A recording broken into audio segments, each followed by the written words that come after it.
kaum muslimin wal muslimat rahimakumullah. Kajian Madarijus Salikin pagi hari ini insyaallah masih melanjutkan pembahasan tentang yaqazah, yang artinya kesadaran. Kesadaran yang pertama adalah kesadaran terhadap nikmat. Seseorang tidak dinamakan sadar nikmat sebelum dia melihat 4 hal. Yang pertama, melihat nikmat begitu banyak dan tidak terhitung sama sekali. Dan yang kedua, dia melihat bahwa satu pun nikmat itu enggak ada yang bisa digambarkan sama sekali. Dan yang ketiga, dia pun melihat bahwa seluruh nikmat ini datang karena kebaikan Allah, bukan karena kebaikan diri. Dan yang keempat, melihat kelemahan dan kekurangan diri dalam mensyukuri semua nikmat-nikmat tersebut. Kalau 4 hal ini ada dalam diri Anda, maka Anda dinamakan orang yang menyadari nikmat. Kesadaran yang kedua adalah kesadaran terhadap dosa. Kapan dinamakan seseorang sadar atas dosa diri sendiri? Yang pertama, ketika Anda melihat dosa tidak sekedar kesalahan, tetapi kehancuran. Anda tidak melihat dosa sekedar pelanggaran, tapi sebuah azab. Dosa saya, azab buat saya. Dan selanjutnya. Yang kedua, dinamakan seseorang sadar akan dosa apabila ia berjuang untuk memperbaiki. Kemudian yang ketiga, orang yang sadar dosa berusaha untuk memutus segala ikatan-ikatan dosa dalam hati. Artinya, hati yang masih melihat sebuah dosa manis, sebuah dosa nikmat, ini hati yang masih terikat dengan dosa. Tapi kalau hati Anda melihat dosa dan yang terlihat adalah pahit, Anda melihat dosa yang terlihat adalah keburukan, ini berarti ikatan hati dengan dosa sudah lepas. Dan yang terakhir, orang yang sadar dosa berjuang untuk membersihkan diri dari dosa. Dan Imam Ibnu Qayyim telah berbicara tentang 10 deterjen pembersih dosa. Hari ini pada halaman 235, Imam Ibnu Qayyim rahimahullah, begitupun Imam Abu Ismail, mengajak kita untuk kembali pada pembahasan tentang nikmat. Kalau kemarin pembahasannya adalah tentang hasil sadar nikmat, hasilnya 1, 2, 3, 4. Nah, sekarang ini beliau ingin menjelaskan bagaimana agar Anda melihat nikmat. Kadang-kadang nikmat itu ada, tapi kita enggak merasa ada.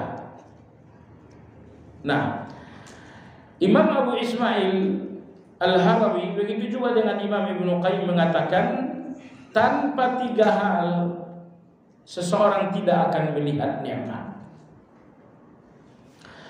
Fa amma ma'rifatun ni'mah fa innaha tasfu bi 3 asya'.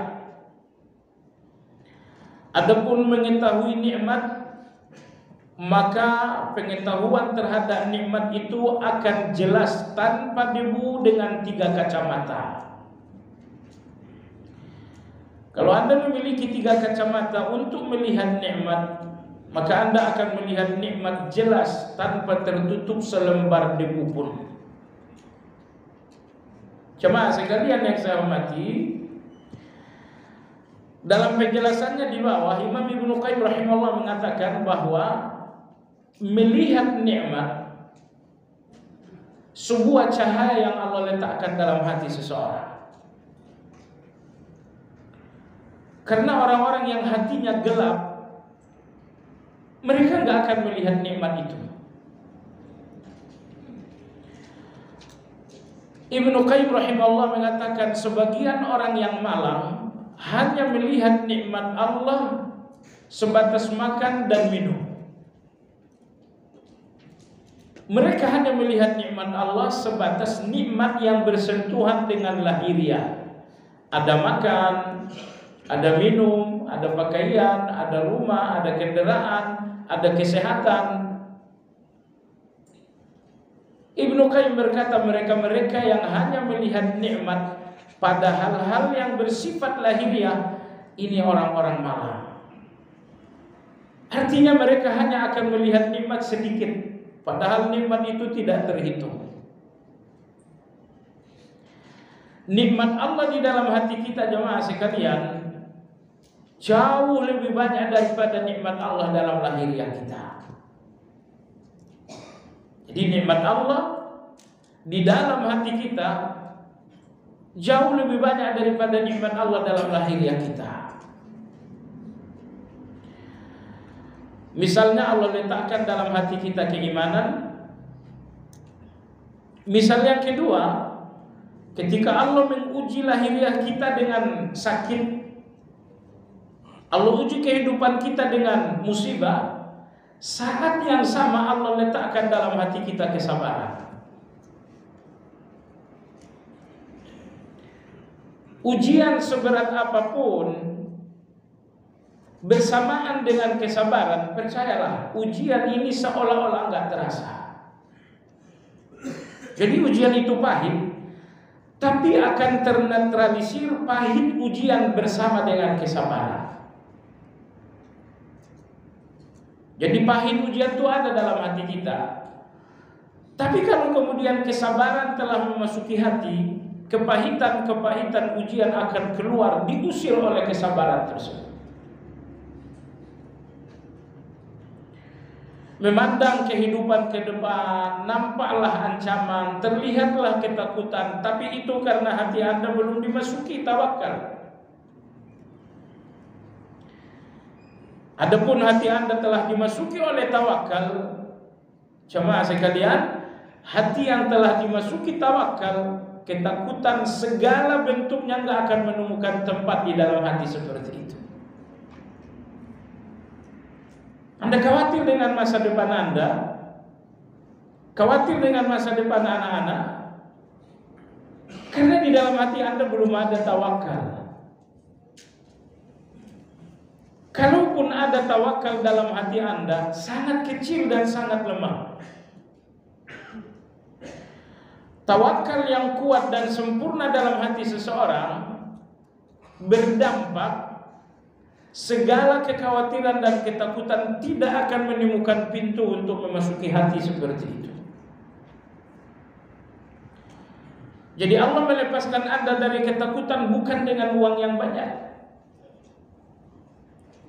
Allah membebaskan Anda dari kekhawatiran bukan dengan harta dan aset yang banyak. Tetapi Allah masukkan, Allah jatuhkan dalam hati Anda tawakal, sehingga segala khawatir dan tawakal, segala khawatir dan takut tidak menemukan pintu sama sekali memasuki hati Anda. Jadi kita gak khawatir dengan ujian-ujian lahiriah, bahwa saya sakit, bahwa saya A, bahwa saya B. Semua ujian lahiriah ini itulah dunia. Dan ujian lahiriah ini gak akan selesai sepanjang kaki masih berjalan di punggung bumi. Namun Allah Azza wa Jalla mempersenjatai Anda sehingga ujian-ujian lahiriah ini gak membuat Anda gelisah, gak membuat Anda takut dan khawatir. Apa itu? Allah letakkan dalam hati Anda keimanan dengan segala bentuknya. Keimanan itu satu, tapi ketika keimanan bertemu dengan musibah, maka keimanan menjadi sabar. Keimanan itu satu, tapi ketika keimanan bertemu dengan kekhawatiran dan tawakal, keimanan itu berubah menjadi tawakal. Keimanan itu satu, tapi ketika Anda bertemu dengan nikmat, maka keimanan itu berubah menjadi syukur. Maka iman yang buruk tidak akan memberikan Anda sabar. Ketika dalam ujian, tidak akan memberikan Anda tawakal. Ketika dalam kekhawatiran dan ketakutan, tidak akan memberikan Anda syukur. Ketika Anda berada di dalam nikmat, dan tidak memberikan Anda ridha. Yang kita khawatirkan bahwa di dalam hati kita tidak ada keimanan. Kalau dalam hati ini nggak ada keimanan, musibah sekecil apapun sakitnya setengah langit. Cuman digigit nyamuk saja, oh teriaknya satu RT. Musibah Anda itu kecil sebetulnya, tapi karena di dalam hati tidak ada iman yang menetralisir, jadilah musibah yang kecil ini besar. Jamaah sekalian, saya mau berteka-teki soal ujian. Coba sebutkan nama seorang laki-laki. Di awal pernikahan Allah kasih seorang putra. Belum berusia 2 tahun, sang putra meninggal lalu dia memakamkan. Tidak lama kemudian Allah berikan putra yang kedua. Belum berusia 2 tahun, wafat lagi. Dia makamkan lagi. Setelah itu Allah memberikannya sebanyak 4 orang putri. Putri yang pertama menikah, melahirkan seorang cucu, lalu kemudian meninggal dan dia makamkan lagi. Putri yang kedua sempat menikah, tidak sempat ada cucu, meninggal dan dia makamkan lagi. Putri yang ketiga sempat menikah, lalu meninggal, dia makamkan lagi. Putri yang keempat menikah, berketurunan dan berusia panjang. Waktu berjalan, laki-laki ini dikaruniai Allah lagi seorang putra. Usia belasan bulan, putra ini pun meninggal dunia, lalu dia makamkan lagi. 3 orang putra, 3 orang putri meninggal dan dia makamkan dengan tangannya sendiri. Siapa laki-laki itu? Hah? Laki-laki itu Muhammad sallallahu alaihi wasallam. Anda telah mengebumikan keturunan Anda, darah daging Anda, anak Anda. Sudah pernah memakamkan anak Anda belum? Paling 1, paling 2. Rasulullah sallallahu alaihi wasallam sebanyak 6. 3 putra, 3 putri beliau makamkan sendiri dengan tangan beliau. Ujian untuk beliau sangat luar biasa. Jemaah sekalian yang saya hormati, tapi betapapun ujian itu besar, akan menjadi kecil karena sabar. Betapapun ujian itu sangat pahit, bisa jadi akan manis disebabkan karena ridho. Ridho itu ajaib sekali. Orang yang ridho nggak mau melihat ujian, tapi melihat siapa yang menguji. Orang-orang yang ridho, mereka nggak mau melihat ujian, tapi mereka melihat yang menguji siapa. Ujian berat kalau Anda melihat ujian, tapi kalau Anda lihat siapa yang menguji, oh ternyata yang menguji Ar-Rahmanir Rahim. Ternyata yang menguji Anda adalah Ar-Razzaqul Karim. Ternyata yang memuji Anda adalah Al-Latiful Halim, yang maha lembut. Jemaah sekalian yang saya hormati, jadi tentang nikmat, mayoritas orang ingat dalam diri Anda ada dua nikmat Allah. Nikmat yang pertama, nikmat yang Allah berikan melalui ikhtiar. Anda berdagang, dapat uang, itu nikmat yang Allah berikan melalui ikhtiar. Nikmat yang kedua, Allah berikan secara langsung tanpa ikhtiar. Mata Anda itu nikmat yang secara langsung dari Allah tanpa ikhtiar dari Anda. Telinga Anda, lidah Anda, kaki Anda, kesehatan Anda, iman Anda, ini semuanya nikmat yang langsung dari Allah tanpa ikhtiar dari Anda. Rata-rata manusia memberikan kegembiraan terhadap nikmat yang diperoleh melalui ikhtiar. Dan mayoritas orang tidak memberikan kegembiraan untuk nikmat yang langsung dari Allah tanpa ikhtiar.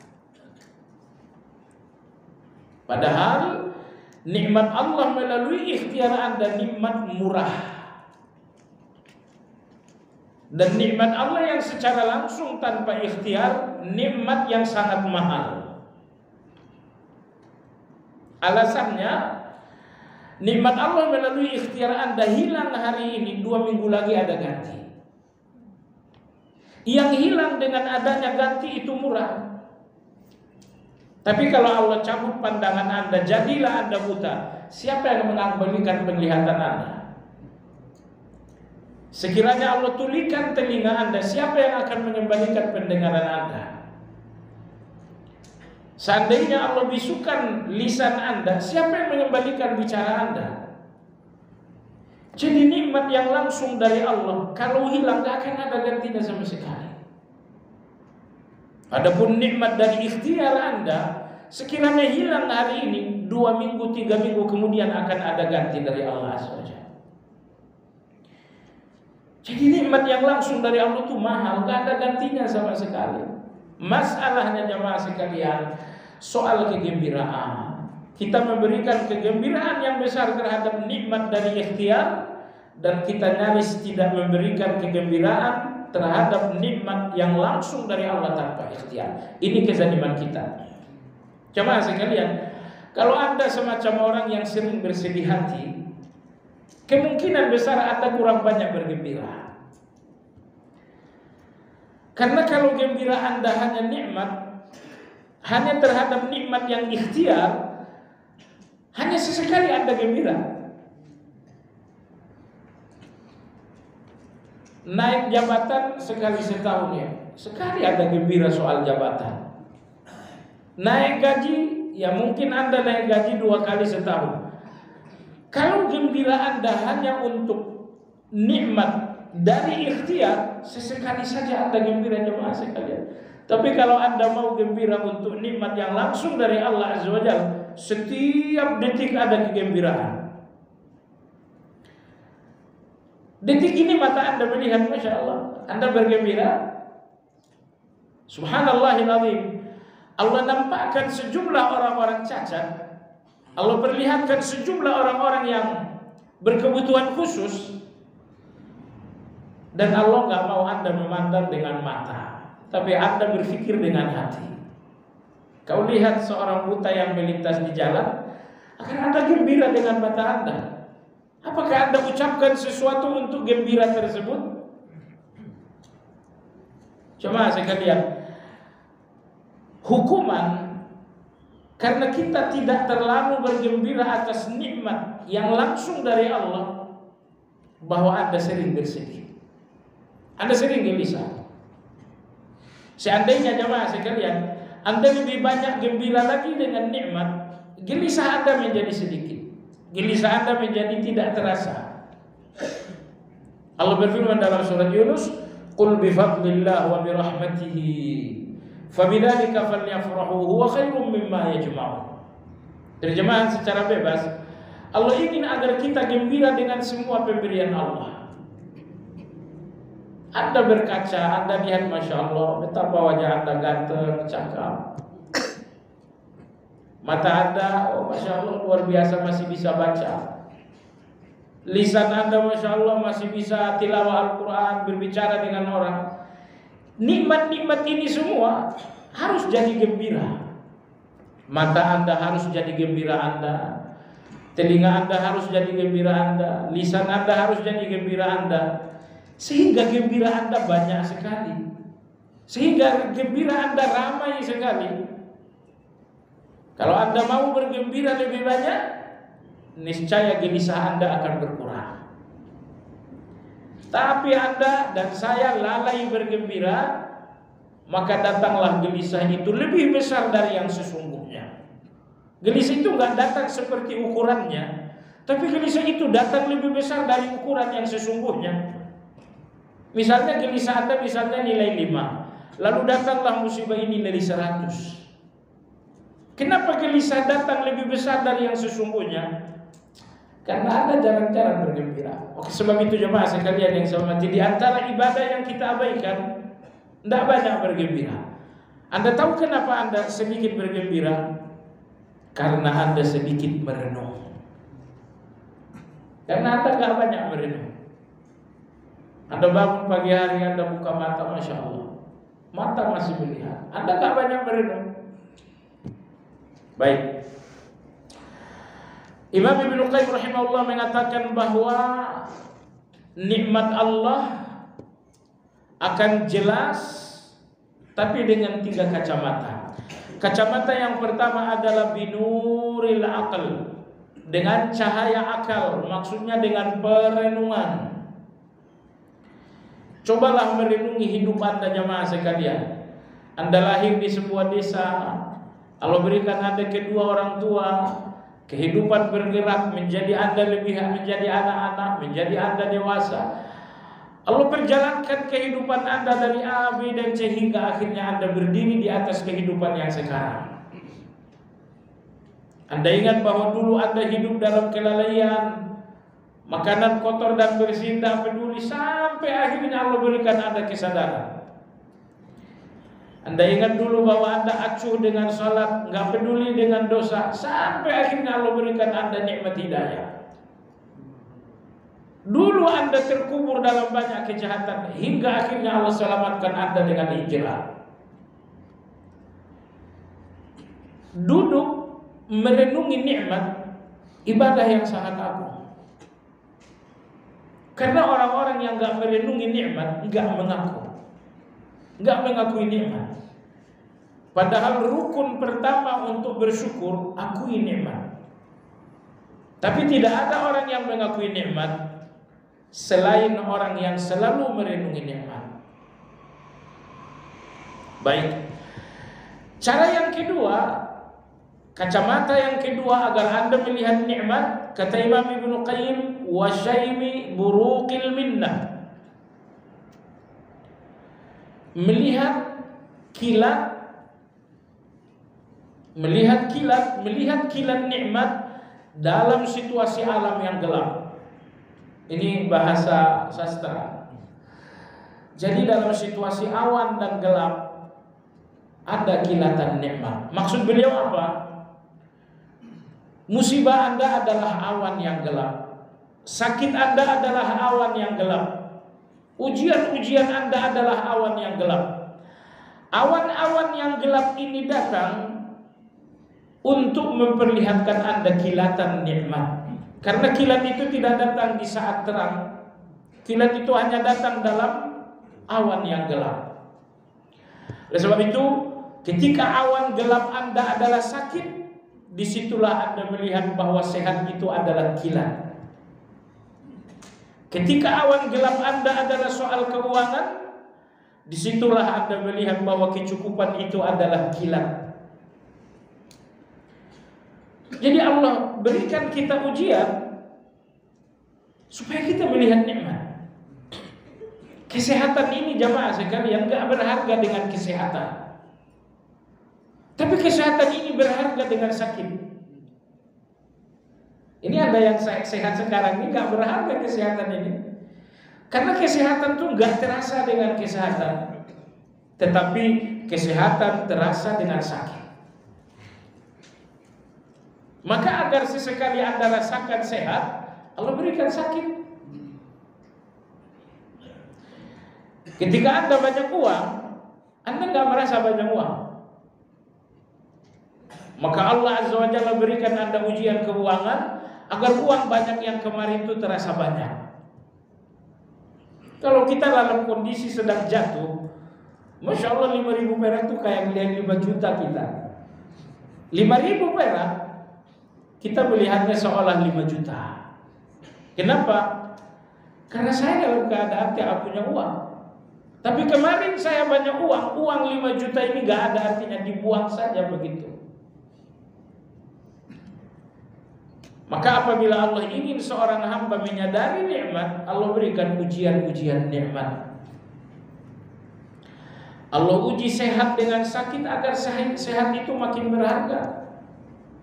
Karena saya ulangi sekali lagi, sehat tidak terasa dengan sehat, tapi terasa dengan sakit. Kecukupan Anda gak terasa dengan kecukupan, tapi dengan kekurangan. Kebaikan para sahabat gak terasa kebaikan kecuali ketika Anda telah bertemu dengan kezaliman orang lain. Bertemu dengan orang zalim, barulah terasa kebaikan para sahabat. Jadi Anda jangan berpikir ini orang zalim, nyakitin, melukain. Iya, tapi biar Anda merasakan bahwa ada sahabat yang sangat baik. Karena kebaikan para sahabat enggak terasa tanpa ada orang-orang zalim.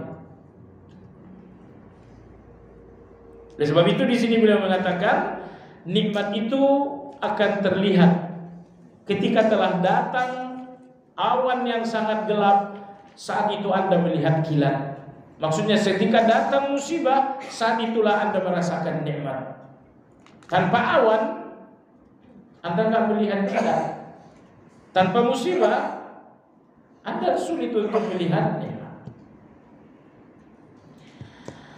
Alhamdulillah, Allah tahu betapa hati kita sangat lemah. Hari-hari bahagia kita tanpa musibah lebih panjang daripada hari-hari kita bersedih. Ujian Anda ya mungkin 3 hari, mungkin sebulan, mungkin setahun. Tapi bahwa Allah pernah memberikan Anda nikmat, itu panjang sekali. Makanya jemaah sekalian, tumpahkan gembira yang lebih banyak untuk nikmat, agar nanti ujian enggak lantas membuat Anda sedih berlebihan. Karena orang yang sedih berlebihan dalam ujian biasanya adalah orang yang kurang bergembira terhadap nikmat. Maka gembiralah, gembiralah, gembiralah, gembiralah, gembiralah, sampai kesedihan, gelisah tidak menemukan jalan untuk membuat Anda takut.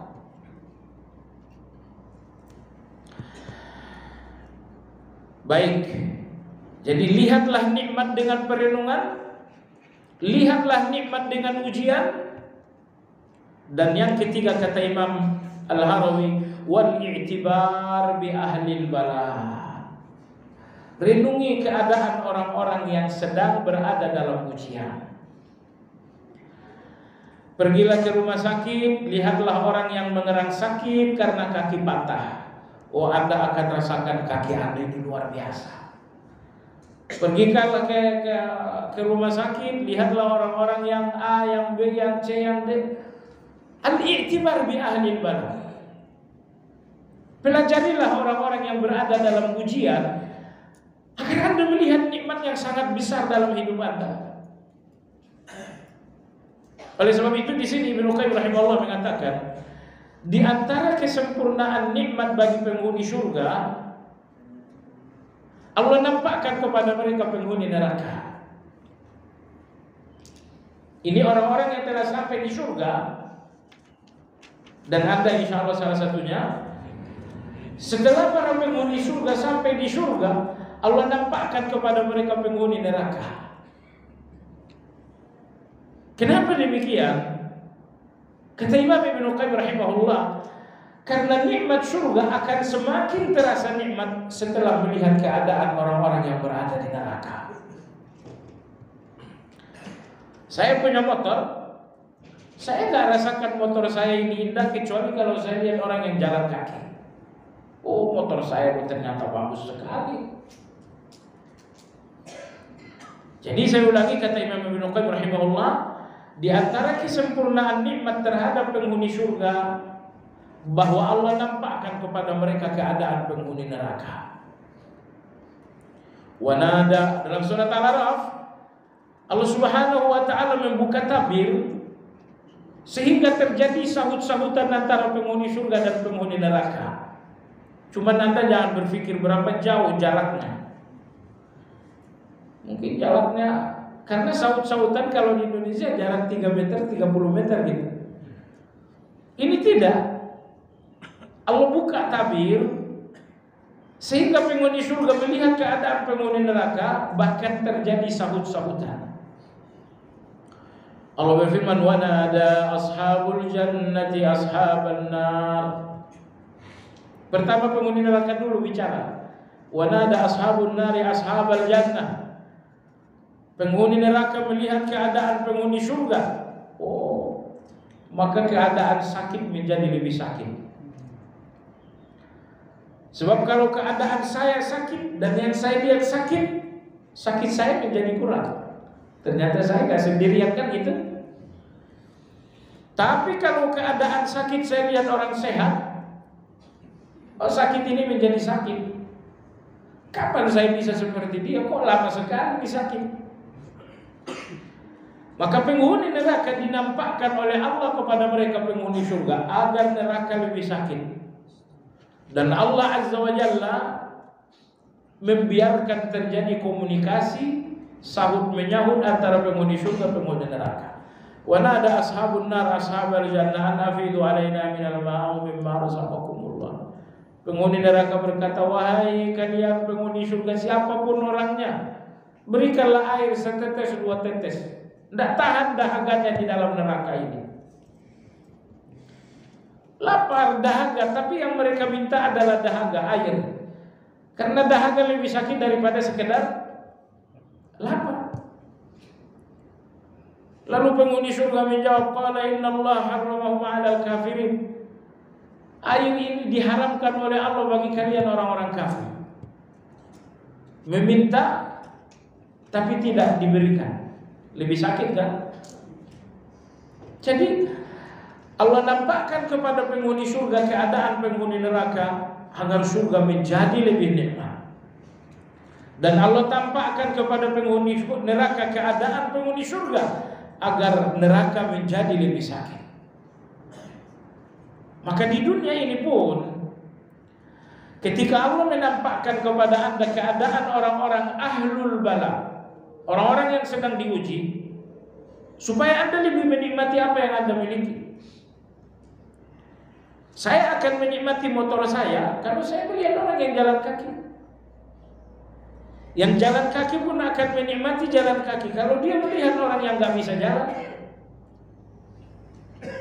Maka kalau Anda ingin melihat nikmat, lihatlah orang-orang yang berada dalam ujian. Kalau kita nggak banyak-banyak, nggak sering-sering melihat keadaan orang yang sedang ujian, kadang-kadang kita pun sering tidak melihat nikmat dalam diri kita. Baik. Jadi kata Imam Al-Harwi, inilah 3 kacamata untuk melihat nikmat. Pertama, kacamata pertama, merenunglah. Ambil waktu yang lebih banyak untuk merenung. Dengan merenung Anda menemukan sesuatu yang sangat banyak. Allah Subhanahu wa ta'ala mengancam orang-orang yang gak merenung hatinya akan mati. Terkhusus merenungi Al-Quran. Karena merenung itulah yang menghidupkan hati kita. Ya. Kacamata yang kedua adalah ujian. Allah uji Anda dengan sakit agar Anda tahu betapa nikmatnya sehat. Kacamata yang ketiga adalah lihat keadaan orang-orang yang minus. Nah, yang ketiga ini ditegaskan Nabi kita dalam hadis sahih. Beliau bersabda, "Unzuru ila man huwa dunakum, wa la tanzuru ila man huwa fawqakum."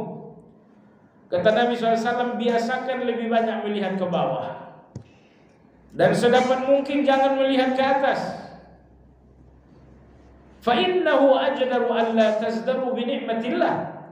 Kalau kalian selalu memandang ke bawah, kalian akan menghargai nikmat.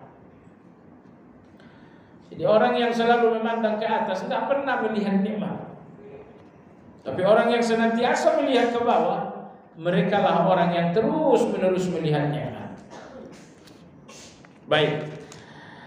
Pembahasan terakhir pada halaman 236, mutala'atul jinayah. Anda tahu kesadaran yang kedua adalah sadar dosa. Hasil dari sadar dosa ada 4. 1, 2, 3, 4 tadi sudah dijelaskan. Nah sekarang bagaimana agar Anda melihat dosa? Orang kafir, orang munafik berdosa tapi tidak melihat dosa, sehingga mereka merasa baik justru dengan dosa yang banyak. Orang-orang beriman, mereka dengan segala kebaikan tapi sangat merasa bersalah di depan Allah. Imam Hasanul Basri rahimahullah mengatakan, orang-orang beriman, orang yang penuh dengan kebaikan tapi dengan rasa takut yang besar kepada Allah. Orang-orang munafik, orang yang penuh dengan dosa tapi dengan hati yang penuh dengan rasa aman. Dua dunia yang betul-betul berbeda.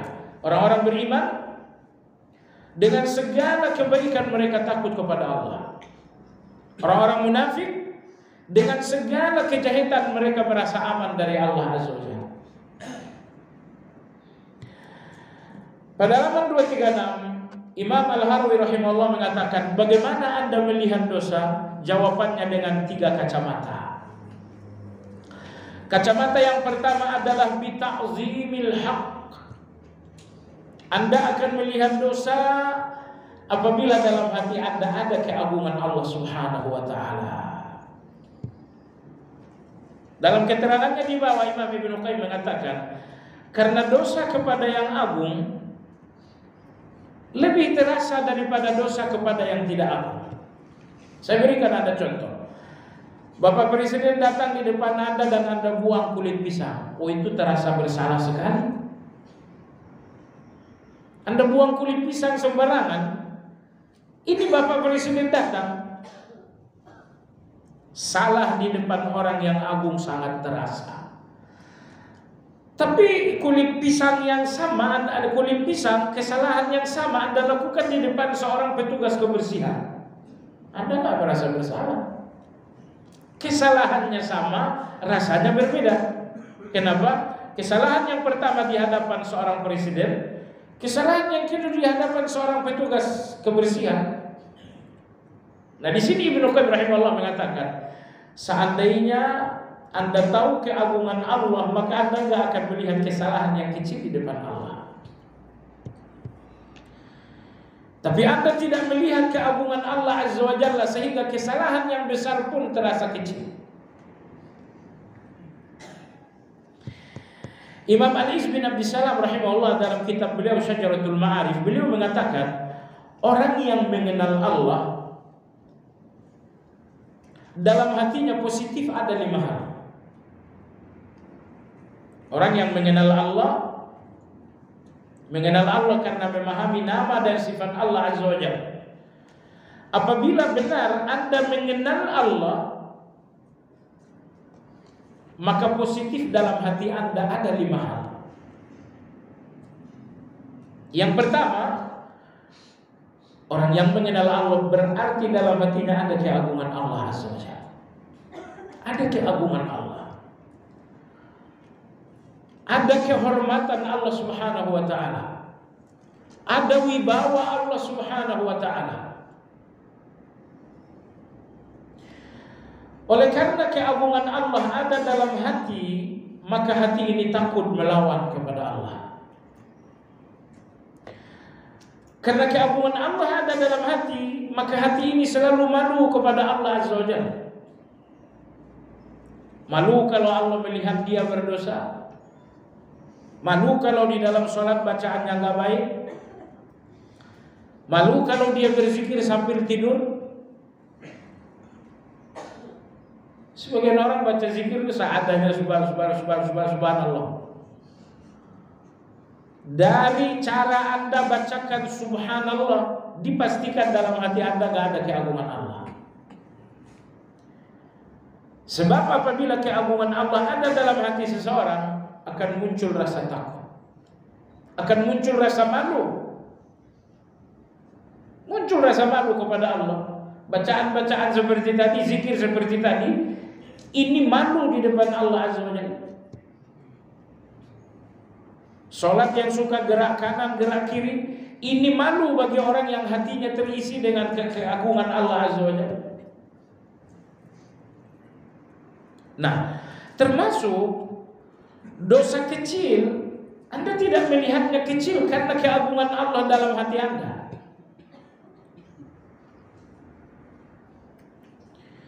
Termasuk kebaikan kecil itu enggak akan kecil lagi karena keagungan Allah dalam hati Anda. Subhanallahil azim. Nabi kita dalam hadis mengatakan, walhamdulillahi tamla'ul mizan. Satu kali Anda ucapkan alhamdulillah, bobotnya sama dengan satu daun timbangan amal. Padahal daun timbangan amal bisa terpenuhi dengan langit dan bumi. Tapi satu kali Anda ucapkan alhamdulillah, memenuhi daun timbangan amal. Anda tahu kenapa? Alhamdulillah ini memang dua kata. Tapi ketika dua kata ini untuk Allah, maka dia menjadi besar. Maka dia memenuhi dua timbangan amal. Subhanallah. Sementara Anda bersajak, sementara Anda berdangdut, 2 jam Anda berdangdut, tapi itu semuanya debu, gak ada arti sama sekali. Tapi satu kali Anda ucapkan alhamdulillah, memenuhi daun timbangan amal. Anda berpikir hanya 2 kata, hanya 1 detik untuk mengucapkannya memenuhi daun amal? Iya, karena 2 kata ini untuk yang maha agung, maka dia menjadi besar. Jadi ini coba Anda pahami, kalau di dalam hati Anda ada keagungan Allah, maka tidak ada kebaikan yang kecil, semuanya besar. Kalau dalam hati Anda ada keagungan Allah juga, maka Anda tidak lagi melihat ada dosa yang kecil, semuanya besar. Orang-orang yang mengecilkan dosa dan orang-orang yang mengecilkan kebaikan, karena dalam hati mereka tidak ada keagungan Allah Azza wa Jalla. Tidak ada dalam hati mereka keagungan Allah, maka mereka mengecilkan kebaikan, mereka mengecilkan dosa kepada Allah Azza wa Jalla. Jadi jamaah sekalian yang saya hormati, saya tidak lanjut lagi 5 buah ma'rifat, 1 saja. Atau mau dilanjut? Buah ma'rifat yang kedua adalah cinta. Buah ma'rifat yang ketiga adalah tawakal. Buah ma'rifat yang keempat dan kelima adalah takut dan harap. Ini 5. Ini 5. Ini kalau kita bahas 1 jam gak cukup. Maka kita ambil yang pertama saja, yaitu keagungan Allah Azza wa Jalla. Anda salat sunnah 2 rakaat. Seandainya Anda tahu keagungan Allah, 2 rakaat tidak cukup untuk Allah. 10 rakaat pun belum pantas untuk Allah. 1000 rakaat pun tidak pantas untuk Allah Azza wa Jalla. Jemaah sekalian, tidak pernah ada satu manusia yang bisa melakukan yang pantas untuk Allah. Jangankan Anda, sekelas nabi-nabi pun tidak ada yang berhasil melakukan sesuatu yang layak dan pantas untuk Allah. Karena Allah itu agung. Kalau saya cuma seorang tukang parkir, Anda datang di kondangan saya, amplop Anda 5.000 pas buat saya. Tapi kalau saya seorang presiden, amplop Anda 1 juta itu kecil sekali. Saya memberikan perbandingan saja. Apa Anda berpikir salat Anda 2 rakaat ini sudah layak dengan keagungan Allah? Sebab itu Nabi kita SAW bersabda, ada seorang malaikat semenjak Allah ciptakan bersujud, dan dia angkat kepala dari sujud ketika sangkakala kiamat dibunyikan. Anda tahu apa yang dia ucapkan? Begitu dia angkat kepala, beliau mengatakan, Subhanaka Rabbana, ya Allah, Engkau Maha Suci. Ma'azzamnaka haqqa 'azmik, kami tidak mengagungkanmu seperti keagunganmu yang sesungguhnya. Jadi belum ada manusia, bahkan belum ada makhluk yang mampu melakukan kebaikan kepada Allah sesuai dengan keagungan Allah. Jadi semua kebaikan-kebaikan dari semua makhluk di langit dan di bumi, semua kebaikan itu jauh lebih rendah dari keagungan Allah Azza wa Jalla. Baik, ini nomor satu. Bagaimana Anda melihat dosa? Jawabannya dengan keagungan Allah. Kalau keagungan Allah ada dalam hati Anda, maka tidak ada lagi dosa yang terasa kecil. Semua akan bahkan beberapa kebaikan pun Anda rasakan satu kesalahan karena Anda tahu keagungan Allah Azza wa Jalla. Anda yang salat malam hanya 1 rakaat, itu kebaikan bukan? Tapi begitu Anda rasakan keagungan Allah, Anda enggak lagi melihat, Anda enggak melihat 1 rakaat Anda kebaikan. Subhanallah, semua orang yang merasa baik karena 2 hal.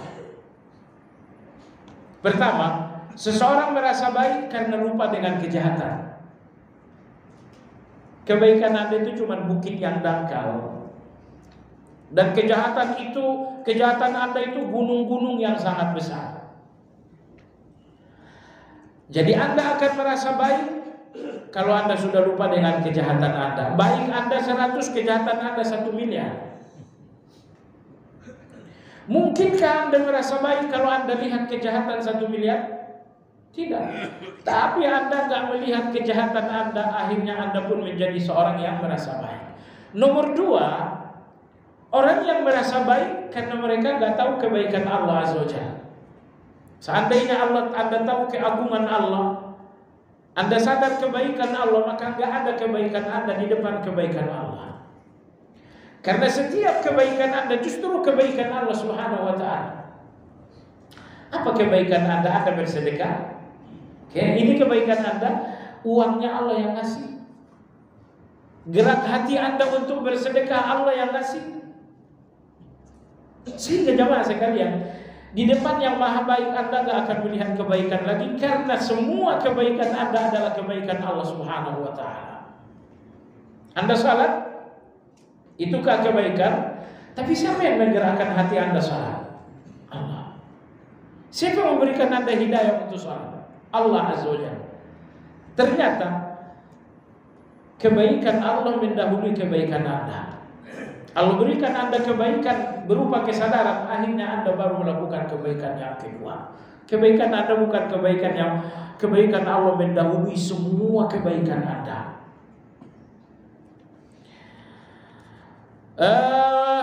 Berikutnya, menyadari dosa yang kedua adalah wa ma'rifatin nafs. Menyadari dosa yang kedua, melihat dosa yang kedua, wa ma'rifatin nafs, karena Anda mengenal diri. Coba kenali lisan Anda, ternyata di sana banyak gibah dan dustanya. Kenali telinga Anda, ternyata di sana banyak dosanya. Kenali hati Anda, Masya Allah, hati ini penuh dengan tong sampah. Abu Dujana radhiyallahu anhu, seorang sahabat yang mulia. Beliau punya banyak kemuliaan, tapi saya berikan 2 kemuliaan. Kemuliaan yang pertama, Abu Dujana ikut dalam perang Badar. Dan Allah berfirman terhadap terhadap semua prajurit Badar. Kata Allah, "Isna'u ma syi'tum faqad ghafartu lakum." Wahai kalian prajurit Badar, silahkan berdosa, ampunan telah mendahului dosa kalian. Kalau kita ampunan setelah berdosa. Kalau prajurit prajurit Badar, ampunan sebelum berdosa.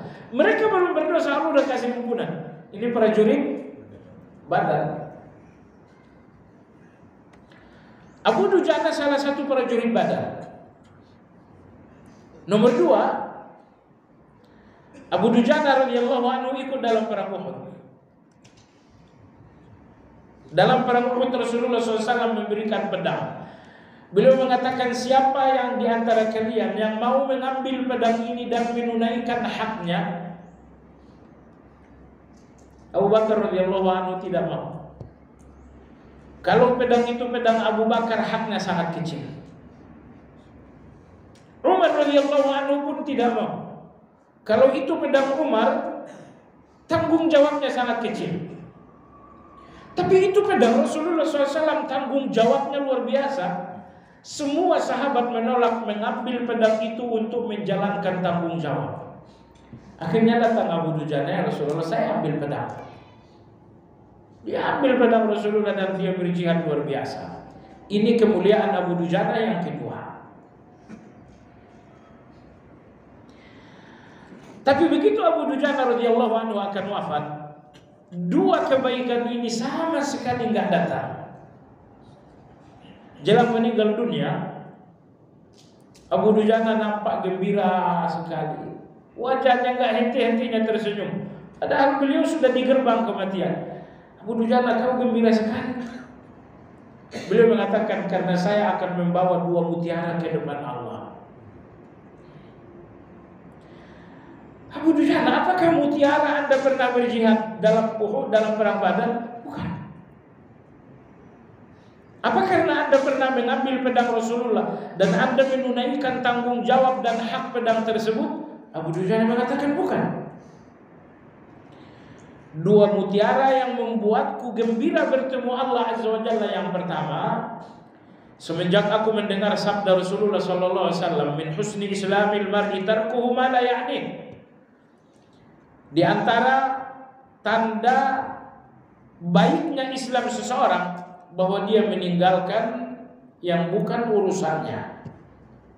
Semenjak saya mendengarkan hadis ini sampai hari ini saya mati, saya nggak pernah ikut urusan yang bukan urusan saya.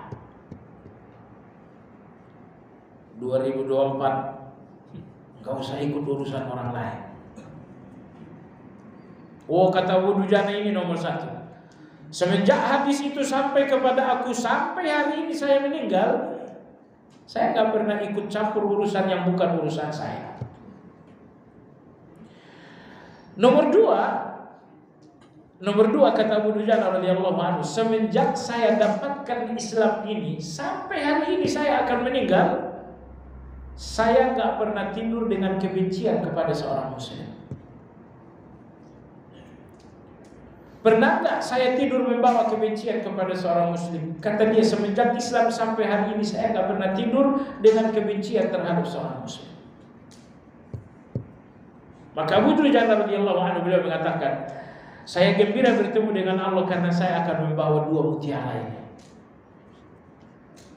Jadi maksud saya adalah, kalau kita melihat hati kita kotor sekali, nggak seperti Abu Dujana. Anda kalau mau tidur malam mungkin 500 kebencian di dalam. Tadi malam Anda tidur, besok malam Anda tidur, cobalah Anda lihat hati Anda. Siapa nama-nama yang Anda kerangkeng dalam kebencian hati Anda jelang tidur? Fulan, ternyata ada 500 orang, ada 10. Makanya kurang-kurangi juga mengenal orang, supaya nggak terlalu banyak yang dibenci. Kenali orang yang layak dan perlu Anda kenali saja. Gak usah terlalu berlebihan. Itu siapa yang lewat? Gak usah terlalu. Oh, itu orang bajunya begini. Siapa itu orang? Yang kira-kira gak ada manfaat gak usah dikenal. Jadi nomor dua, Anda akan mengenali dosa, kata beliau, ma'rifatun nafs. Kalau Anda mengenali diri, ya Allah, kalau kita memang mengenali diri dari ujung rambut sampai ujung kaki semuanya dosa. Dari sejak dewasa sampai hari ini entah berapa miliar dosa. Orang yang gak melihat dirinya berdosa adalah orang yang gak mengenal diri. Yang terakhir, kapan Anda merasa berdosa? Wa tasdiqil wa'id. Ketika Anda membenarkan ancaman. Membenarkan ancaman. Kalau berdusta, munafik. Di akhirat, di surga. Kalau Anda membenarkan ini, maka Anda akan melihat dusta itu adalah dosa. Riba itu laknat. di dunia, di akhirat neraka. Kalau Anda membenarkan ancaman Allah, Anda akan melihat dosa itu adalah dosa. Orang-orang munafik, mereka tidak melihat ancaman Allah dalam dosa, sehingga dosa tidak terasa dosa. Orang-orang munafik, meskipun mereka 10 kali, 20 kali zina dalam sehari, waliyahulillah, mereka tidak membenarkan ancaman, sehingga mereka tidak merasakan dosa. Jadi orang yang merasakan dosa hanyalah orang-orang yang melihat ancaman dan percaya terhadap ancaman tersebut. Baik. Jadi kata Imam Al-Harawi, inilah 3 hal agar Anda merasakan dan mengakui dosa. Pertama, dalam hati Anda ada keagungan Allah, itu akan membuat Anda merasa dosa dengan dosa. Bahkan Anda akan merasa dosa kecil adalah dosa besar. Dan yang kedua, ma'rifatun nafs. Anda kenali diri Anda, maka Anda pun akan melihat dosa Anda. Dan yang ketiga, Anda percaya dengan ancaman-ancaman Allah, maka Anda pun akan sadar, Anda pun akan mengaku dengan dosa. Pelaku dosa yang tidak percaya dengan neraka tidak merasa berdosa. Wallahu a'lam. Demikian pembahasan kita hari ini, semoga bermanfaat. Barangkali ada pertanyaan, dipersilakan.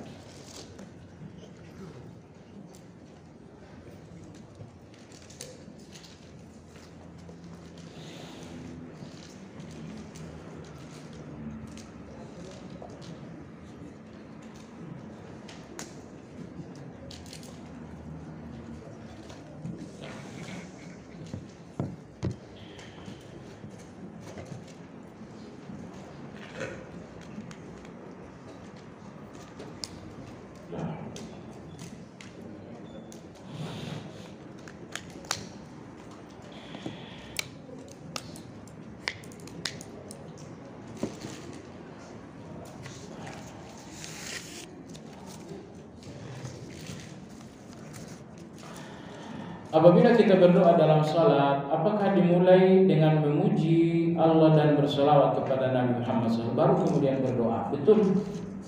Ketika Anda berdoa, puji nama Allah nomor 1, nomor 2 berselawat. Maka Anda katakan Alhamdulillah Ar-Rahmanir Rahim, Alhamdulillah Ar-Razzaqul Karim, Alhamdulillah Al-Wahhabul Mannan, Alhamdulillah Al-Ahadus Samad, Alhamdulillah Al-Hayyul Qayyum. Setelah Anda puas memuji Allah, padahal memuji Allah itu enggak pernah puas bagi orang yang mengenal Allah Azza wa Jalla. Makanan mengenyangkan, tetapi orang yang mencintai Allah enggak pernah puas memuji Allah. Setelah Anda berlama-lama memuji Allah, lalu Anda bersalawat, Allahumma salli ala Muhammad, Allahumma salli ala Muhammad. Bacakan salawat 3 kali, bacakan salawat 4 kali, 5 kali, 6 kali. Setelah itu Anda berdoa. Ibnu Qayyim rahimahullah, beliau mengatakan ada 3 level salawat dalam doa. Level paling rendah, Anda ucapkan 1 kali salawat dalam berdoa. Alhamdulillah wassalatu wassalamu ala Rasulullah. Setelah itu Anda berdoa. Ini salawat pada kelas rendah. Salawat yang kedua, di kelas yang kedua kata Ibnu Qayyim, bersalawat di awal dan di akhir doa. Alhamdulillah wassalatu wassalamu ala Rasulillah, Rabbana Rabbana Rabbana wa sallallahu ala Muhammad aini. Kelas yang paling tinggi dalam bersalawat pada doa, bahwa Anda bersalawat di celah-celah doa. Alhamdulillah wassalatu wassalamu ala Rasulillah, Rabbighfirli ولوالدي وللمؤمنين يوم يقوم الحساب اللهم صل على محمد اللهم صل على محمد رب ارحمهما كما ربياني صغيرا اللهم صل على محمد اللهم آت نفسي تقواها اللهم صل على محمد. Jadi doa Anda selang sendiri dengan salawat. Ini salawat paling sempurna dalam doa kata Imam Ibnu Qayyim. Jadi pertanyaan tadi betul, puji Allah dulu, kemudian salawat. Di bulan Ramadan ada beberapa hari tidak puasa tanpa ada uzur. Misal haji 3 hari, apakah dibayar dengan fidyah, memberi makan, atau untuk fakir miskin, atau anak yatim sebanyak 3 kali 60 orang? 3 hari tidak puasa tanpa uzur, Anda nggak bisa bayar ini sama sekali. Tidak bisa bayar dengan qadha, tidak bisa bayar dengan fidyah. Bayarnya cuma satu, Anda taubat kepada Allah Azza wa Jalla. Dan taubat itu berat, bukan ringan. Sebab kalau Anda kasih makan orang miskin karena sakit, selesai. Tapi kalau Anda taubat, nggak ada selesai sampai mati. Terus menerus bertaubat. Saya sering salat, amalan dan doanya biasanya hanya mohon ampun, diberi keberkahan. Kalau tidak salah, Sabtu yang lalu Pak Ustaz memberikan doa yang baru, tolong diulang. Waduh, doa apa itu? Saya juga lupa.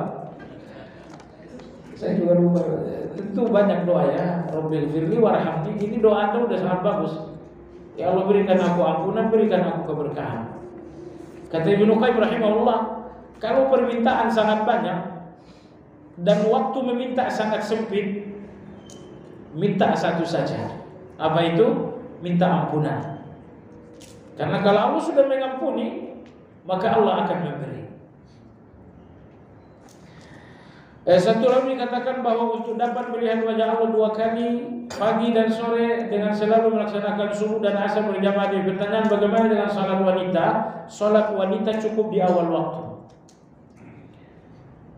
Ya, wanita ingin melihat Allah 2 kali sehari semalam. Hadisnya hadis Ibnu Mas'ud ya. Bagaimana caranya? Si wanita subuh di awal waktu, asar di awal waktu.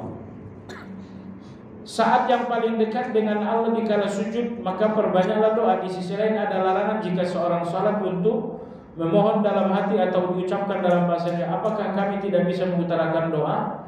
Enggak. Kalau Anda tak bisa berdoa dengan bahasa Indonesia, bahasa Arab, silakan berdoa dengan bahasa Indonesia dalam sujud. Saya nggak tahu bahasa Arabnya, sudah bahasa Indonesia saja. Tapi alasan tidak mampu. Kalau memang mampu bahasa Arab, ya harus bahasa Arab.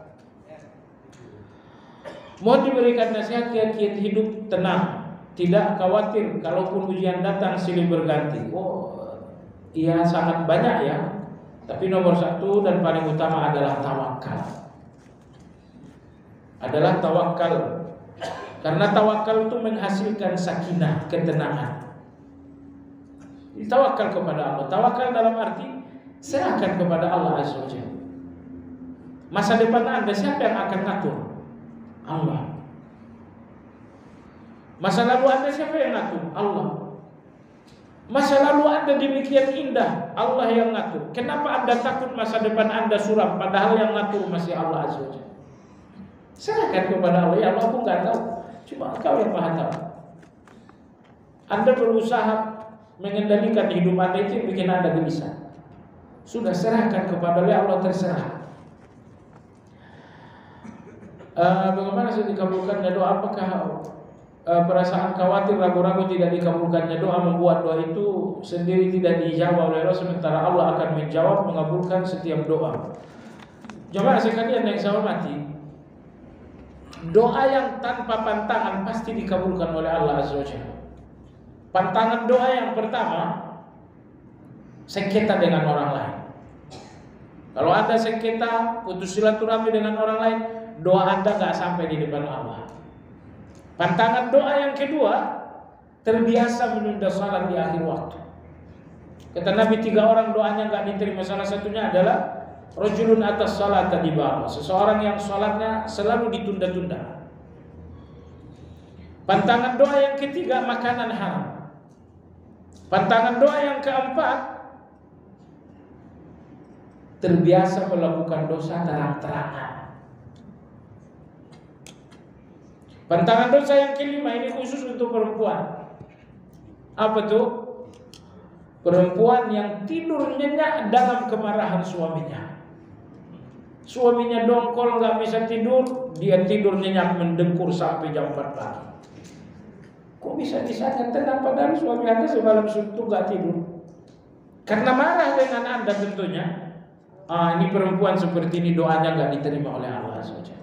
Baik, kalau doa Anda lepas dari 5 pantangan ini, doa Anda diterima oleh Allah SWT. Cuman saya katakan, dalam doa Anda dikabulkan Allah dengan 3 keindahan. Keindahan rendah, keindahan menengah, keindahan tinggi. Keindahan terendah dalam doa Anda minta A, Allah kasih A. Itu keindahan rendah. Keindahan tinggi, Anda meminta A, lalu Allah berikan yang lebih baik. Anda minta 1 miliar, Allah kasih 1 triliun. Anda minta A, Allah kasih A plus. Ini keindahan tinggi. Keindahan yang lebih tinggi lagi nomor 3. Anda minta A, lantas Allah nggak kasih A. Allah pun nggak kasih A plus. Allah mengatakan nanti saya kasih di akhirat, supaya kamu menikmatinya abadi. Kalau saya kasih sekarang, kamu menikmatinya nggak lama. Di akhirat saja saya kasih biar kamu menikmatinya tanpa batas waktu. Nah, ini dari 3 ini Anda pilih yang mana? Anda pilih yang mana jamaah sekalian? 3 aja, enggak ada. Anda pilih 1 dari 3-3-nya. Subhanallahil azim. Coba dengarkan. Rasulullah sallallahu alaihi wasallam salat di samping Ka'bah. Tiba-tiba Abu Jahal, Sofwan dan lain-lain mengatakan, siapa yang berani mengambil kotoran unta milik fulan? Akhirnya berdiri Sofwan, dia ambil kotoran unta 1 karung dan diletakkan di kepala Nabi sedang sujud. Habis kita berusaha angkat kepala, tidak bisa. Berlalu seorang gadis kecil usia kurang lebih 9 tahun. Beliau adalah Fatimah radhiyallahu anha. Teman-temannya mengatakan, Fatimah, Fatimah, Fatimah, adriki abak. Wahai Fatimah, segera susul ayahmu di samping Ka'bah. Akhirnya Fatimah, gadis kecil, berlari ke samping Ka'bah. Beliau melihat ayahnya sedang sujud. Di atas kepalanya diletakkan kotoran unta. Berjuanglah gadis kecil ini melepaskan kepala ayahnya dari kotoran. Rasulullah angkat kepala. Setelah itu Nabi menyebutkan nama satu persatu. Ya Allah, hancurkan Abu Jahal. Ya Allah, hancurkan Sofwan, hancurkan fulan. Nabi menyebutkan nama mereka satu persatu. Dan semua nama yang disebutkan Nabi tewas dalam perang Badar. Dikabulkan Allah bukan? Tapi jarak Nabi berdoa dengan mereka mati berapa lama? 7 tahun. Nabi berdoa dan mereka tewas, jaraknya berapa lama? 7 tahun. Itu Nabi. Kenapa Anda doa jam 7, jam 7:05 harus lewat 5 harus dikabulkan? Siapa Anda? Tahu diri dulu, biar Anda lebih nyaman, tahu diri aja dulu. Tapi Anda terus berdoa, jangan berhenti. Yang jelas Allah kabulkan. Konon rahmat Allah di dunia hanya 1% dan rahmat Allah di akhirat 99%. Itu hadis, ya, bukan konon, hadis. Apakah rahmat Allah itu dan bagaimana besarnya rahmat Allah di akhirat? Rahmat Allah di akhirat itu mala ainun ra'at, belum terlihat oleh mata, wala udhunun sami'at, belum terdengar oleh telinga, wala khatra ala qalbi bashar, belum pernah terbayangkan orang-orang yang suka berhayal. Kalau kebaikan nikmat dunia Anda masih bisa bayangin. Nikmat hotel begini kali bisa Anda bayangin. Nikmat pantai begini barangkali Anda bisa bayangin. Nikmat surga itu nggak bisa dibayangkan sama sekali. Jadi gimana dong? Pertanyaan bagaimana Anda masuk ke dalam aja? Anda beramal, masuk ke dalam, baru Anda beramal. Nggak perlu Anda tahu, yang penting Anda rasakan itu kan. Nggak perlu Anda tahu, yang penting Anda rasakan. Berada di YouTube video jamaah yang sedang salat di masjid di negara Turki diusir dengan kehadiran seekor anjing. Anehnya jamaah tersebut tenang saja tanpa merasa sirau dengan air liur yang mungkin bisa menyentuh di lokasi salat.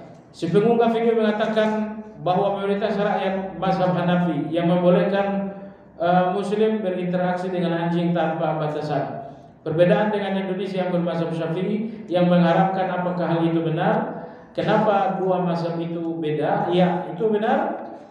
Anda kalau ke Turki, anjingnya segede kambing. Anjing, saya besar-besar kambing. Kenapa? Dalam mazhab Imam Hanafi tidak mensahihkan hadis tentang anjing. Jilatan anjing dicuci 7 kali. Hadis Abu Hurairah ini tidak diterima oleh Imam Abu Hanifah. Kenapa? Karena hadis itu diriwayatkan beberapa versi. Jilatan anjing cuci 7 kali. Yang kedua cuci 8 kali. Mana yang benar? Akhirnya Abu Hanifah menolak hadis itu. Sehingga jilatan anjing dalam mazhab Abu Hanifah tidak perlu dicuci 7 kali, 1 kali dengan tanah. Beliau mendhaifkan hadis itu. Yang lain mensahihkan. Bedanya apa? Imam Abu Hanifah tinggal di negeri Irak. Di negeri Irak sangat jauh dari Hijaz. Hadis itu lebih banyak di Hijaz. Hijaz itu Makkah, Madinah dinamakan Hijaz. Sehingga jalur riwayat hadis ini ke Irak jalur yang lemah. Sementara jalur riwayat ini di Hijaz adalah jalur yang sahih. Karena hadis ini sampai ke Abu Hanifah melalui jalur yang dhaif, maka dia mendhaifkan. Orang yang melihara anjing pahalanya dikurangi 1 hari, pahala sebesar 1 gunung Uhud. Hadis Nabi. Abu Hanifah pun tidak menerima hadis ini. Beliau mengatakan hadis dhaif. Di zaman beliau, terkhusus di daerah Irak, pemalsuan hadis dilakukan oleh orang yang sangat banyak. Sehingga beliau tidak menerima hadis ini sebagai hadis yang sahih. Karena sampai kepada beliau melalui jalur yang dhaif. Jadi maka kalau Anda ke Turki, anjing di mana-mana benar, jilatan anjing di sana pun tidak dicuci. Tapi jangan Anda sampai ke sana lalu ikut-ikutan juga. Anda orang Indonesia dapat hadis itu melalui jalur yang sahih. Bolehkah seorang muslim berdoa agar tidak dikaruniai umur panjang? Yang kedua, Anda yang terbiasa ke Turki, ingat, Turki satu dari 2 negara yang boleh, yang bebas minum wine, anggur. India, satu lagi Turki, Anda bebas minum wine. Anda makan di warteg, di restoran itu semuanya ada aku. Anda di hotel itu di mana-mana ada aku. Anda jangan pikir ini Sprite, bukan Sprite. Di sana memang negaranya dibenarkan minum anggur, tapi dengan sekian alkohol rendah. Bolehkah seorang muslim berdoa agar tidak dikaruniai umur panjang jika pada akhirnya dia hanya akan menjadi renta sakit-sakitan? Enggak boleh. Anda hanya perlu zikir pagi. Anda katakan a'udzubika minal kasal wa su'il kibar. Ya Allah, aku berlindung kepadamu dari malas, aku berlindung kepadamu dari usia tua yang buruk. Kalau usia tua yang baik, jangan sampai Anda berlindung. Jadi dalam zikir pagi kan ada itu ya. Wa a'udzubika minal kasal wa su'il kibar. Aku berlindung kepadamu dari kasal, malas, wa su'il kibar, usia tua yang buruk. Tua yang buruk sakit-sakitan, tua yang buruk makin tidak istiqamah dan selanjutnya. Bagaimana doanya agar dikaruniai umur panjang? Tapi ya itu tadi doa zikir pagi saja. Pertanyaan terakhir, sejak kecil kita diajarkan mengartikan kalimat tauhid dengan arti tiada Tuhan selain Allah. Namun sering berjalan waktu, manhaj Ahlussunnah mengartikannya dengan tidak ada Tuhan yang berhak diibadahi selain Allah. Kenapa perbedaan cara mengartikan kalimat tauhid justru baru datang belakangan sehingga masyarakat awam yang belum mengenal Ahlussunnah? Soal mengartikan gak jadi soal. Yang terpenting dari kalimat itu Anda lepas dari syirik. Betul, la ilaha arti yang benar, tidak ada yang diibadahi. Yang diibadahi selama ini diartikan dengan Tuhan. Salah, memang salah. Tapi bukan kesalahan fatal sepanjang Anda menjauhi syirik. Sehingga perbandingannya ada 2. Seseorang mengatakan tidak ada Tuhan selain Allah, tapi dia bersih dari syirik. Yang kedua, orang yang mengatakan tidak ada yang diibadahi dalam kebenaran kecuali Allah, tapi dia selalu berbuat syirik. Dari 2 hal ini mana yang lebih baik? Yang pertama lebih baik. Orang yang mengatakan tidak ada Tuhan selain Allah lebih baik kalau memang dia tidak menyentuh syirik, dibandingkan orang yang mengartikan tidak ada yang diibadahi dalam kebenaran selain Allah, artinya benar tapi kenyataannya dia berbuat syirik. Jadi kenyataan itu lebih menunjukkan arti la ilaha illallah daripada sekedar tafsir. Tentu yang terbaik dua-duanya, tafsirnya benar, kenyataannya benar. Itu yang terbaik. Baik, kenapa belakangan ini baru muncul? Bukan belakangan ini muncul. Saya di pesantren tahun 80-an, kita sudah mengartikan la ilaha illallah dengan tidak ada yang diibadahi dalam kebenaran kecuali Allah. Pesantren saya pesantren tradisional. 6 tahun saya pesantren di pesantren NU. Jadi memang kita di pesantren NU tahun 80-an mengartikan la ilaha la ma'budu bihaqqin illallah. Jadi itu bukan terjemahan yang baru datang belakangan. Dari dahulu juga sudah. Pesantren-pesantren tradisional NU dari dulu juga mengartikan seperti itu. Dan saya salah satu santrinya. Nah, cuman kita belajar belakangan, baru tahu belakangan. Karena kita hanya belajar belakangan. Kalau Anda belajar tahun 70-an udah ada itu. Jadi bukan hal yang baru. Demikian kita sudahi dengan zikir kafaratul majlis. Subhanakallahumma